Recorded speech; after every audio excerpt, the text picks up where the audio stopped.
Adding a credit card to your AT&T account is a straightforward process that can be done online or through the app. Follow these steps to ensure your payment method is set up correctly.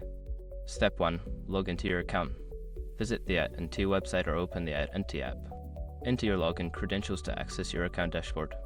Step 2. Navigate to payment options. Once logged in, look for the billing or payment section in your account menu. Click on it to view your current payment methods. Step 3. Add a new payment method. In the payment options area, find the option to add payment method or add credit card. Click on this option to proceed. Step 4. Enter credit card information. Fill in the required fields with your credit card details, including the card number, expiration date, and security code. Make sure all information is accurate. Step 5. Save changes. Before filing a refund or dispute, use the shrok.com link in the description to open the refund dispute deadline calculator and confirm your deadline. Now you are all set. Your credit card is added to your AT&T account, making future payments easier.